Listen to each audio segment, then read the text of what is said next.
The challenge mode of the Old Lion's Court strike mission has a few differences from the normal mode. If you don't know how the normal mode works, then I suggest you check that first because we'll be relying on that base of information. So the differences between normal and challenge is that the 3 CC phases will not have a set order anymore. It'll be randomized.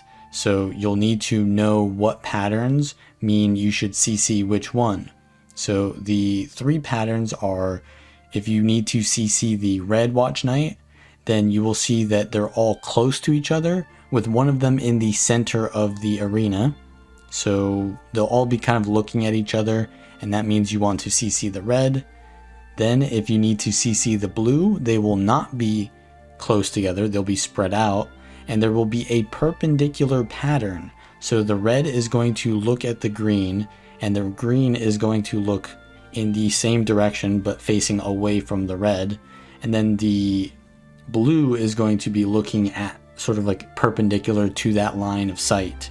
Then if you need to CC the green, it's going to be spread out as well, and they're not going to be really facing any kind of organized pattern. It'll look rather unorganized. So there's a 2-step process that you can go through to kind of like decide which one you need to CC. If they're close together, then it's red. If they're not close together, then it's either green or blue. And if you see that it's a perpendicular pattern, then it's blue. If it's not a perpendicular pattern, then it's green. Another change on challenge mode is that it will phase at different health thresholds. So on CM, it's 100%, 60%, and 20%. If you see that one of the watch knights that you can attack are getting close to that health threshold, then you can ignore the mechanics and push to that threshold, and that will stop the mechanics.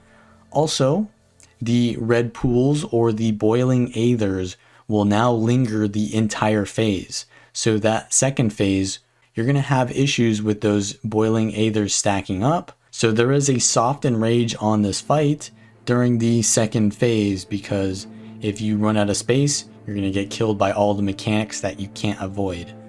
So you want to be really clean with all of the mechanics.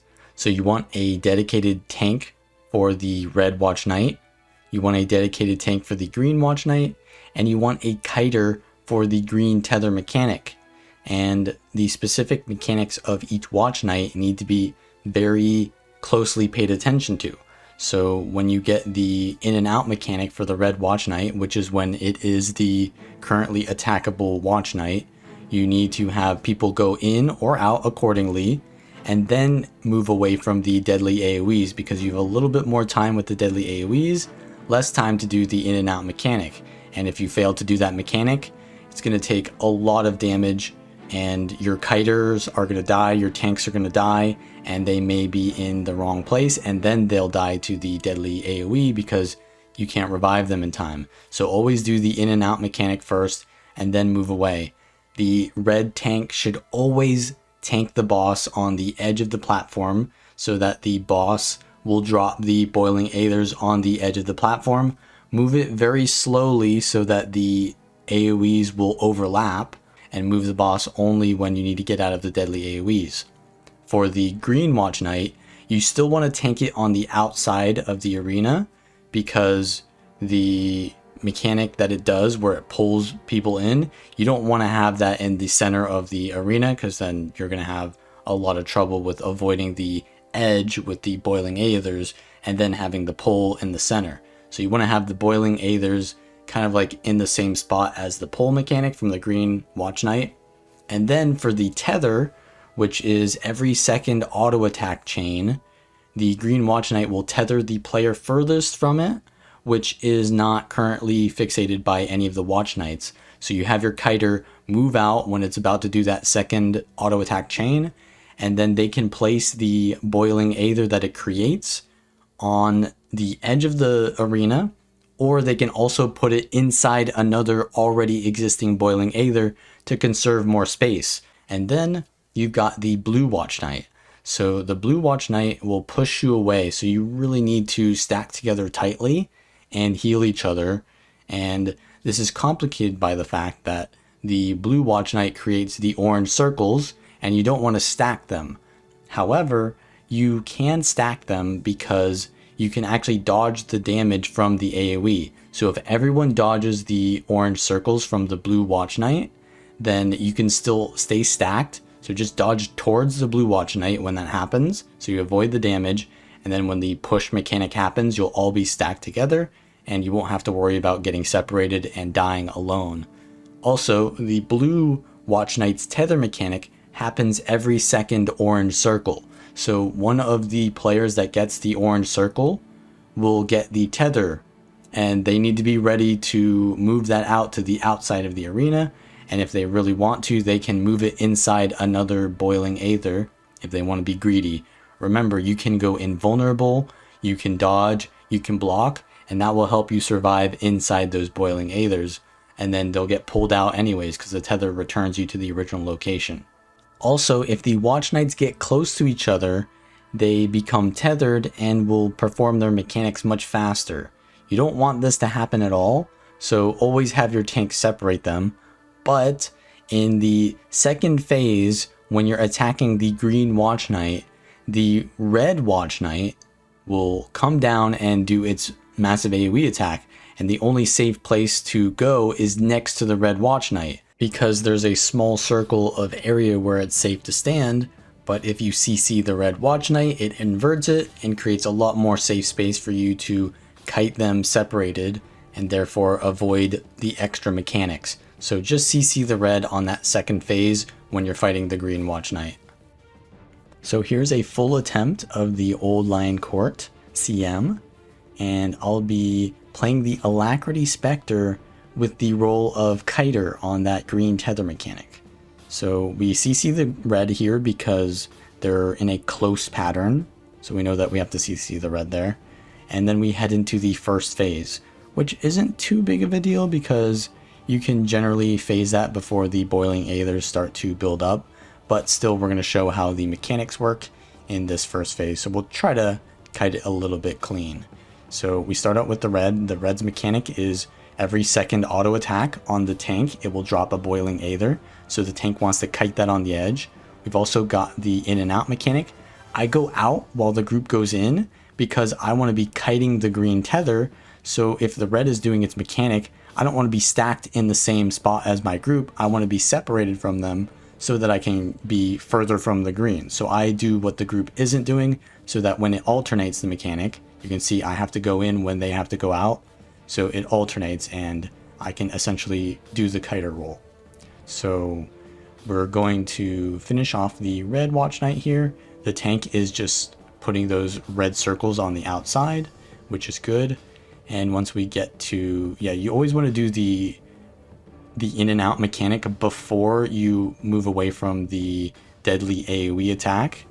But in that case, we could just phase it because whenever the bosses get to a certain health threshold, they phase, right? So at 60% is when they phase in the first phase. So now the green's out. After it does the pull, I want to get further from the group away from the green tether. But I don't need to be further from the tank because the tank will never be tethered. So I can usually stack on the tank in some situations and put the tether on the tank. So that's what I do here because I know that I'm going to die to the AoE if I try to put it too far away. So putting it on the tank isn't the worst because the tank is going to get the red Watch Knight's circle on them eventually anyways in the next phase. But in this one, it doesn't really matter because it's still the first phase. So I just put it anywhere on the edge. Now I'm going to get actually someone else got the tether there. I wasn't really kiting at that moment, but in the, we'll show a lot more kiting in the next phase. So we're just going to be finishing off the green Watch Knight here. Just make sure that you're constantly giving alacrity to your group or whatever in between kiting, because you don't have to kite at all times. You just need to kite every second auto attack from the Watch Knight. So what I can do is give alacrity to my group, and that's why I've gone for an extra well, because I'm not going to always be on my group, so I can't constantly give them alacrity, and it makes up for that because I've got extra alacrity. Now the blue Watch Knight, it has a mechanic where it creates 3 orange circles, you can see here, and one player will get the blue tether that has those orange circles on the second time it uses that. So it'll do it twice, and then on the second one, it'll give out that blue tether. You want to put those obviously on the outside, stack them if you can.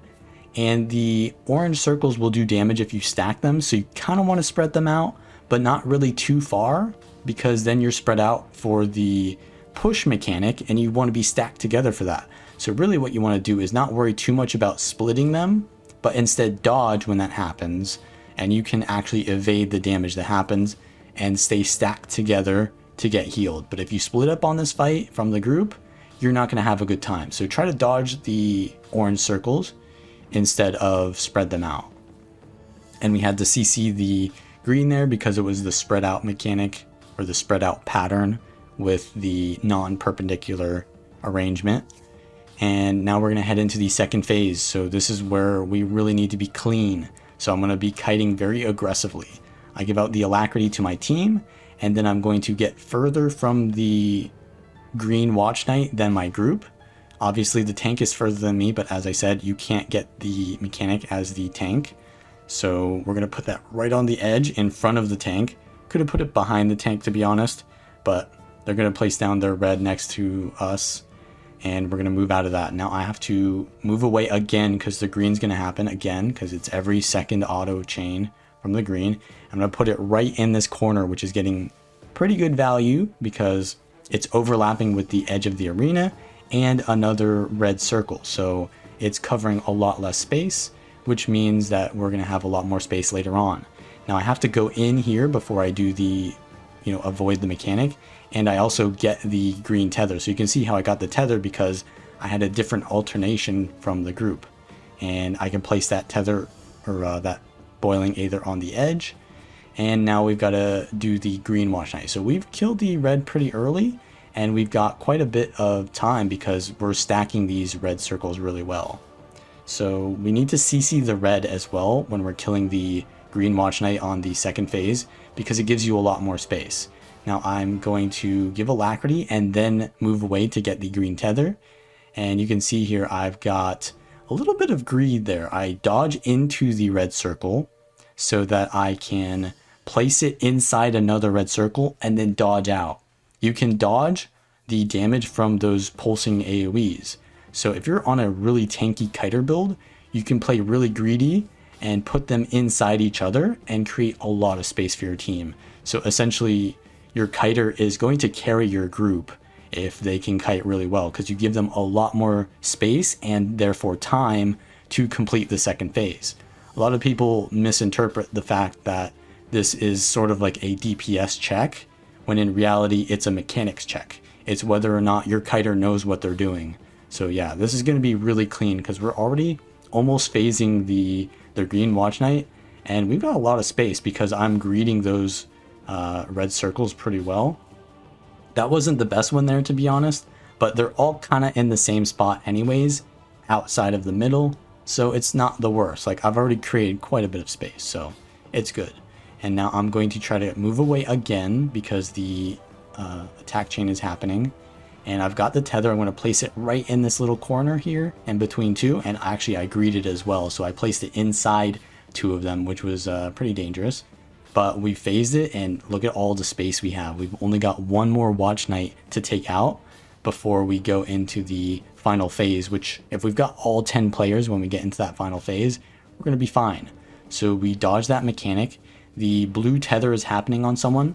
I can't really control who gets that, so they just have to know what to do with that. And the green isn't really out right now because we've just finished it, so we don't have to worry about kiting. We can just stack with our group, do damage, and give alacrity. And yeah, we just need to get the blue watch knight to 20%. We could have dodged that, but I dodged early. And we've got to give alacrity now. We can dodge the blue mechanic. Don't spread out too much. Stack together during this so you can get healed and don't die. And there's only 8% left, and we've got plenty of space. So this is going to be, yeah, we're going to phase this, head into the last phase, and it'll be pretty much a secured kill because we've got everyone up. So the final CC is 100% going to be the blue CC because by process of elimination, we've CC'd the others already. So, I mean, we can also know because it's the perpendicular pattern that's spread out, but we CC the blue, and we're going to head into the last phase.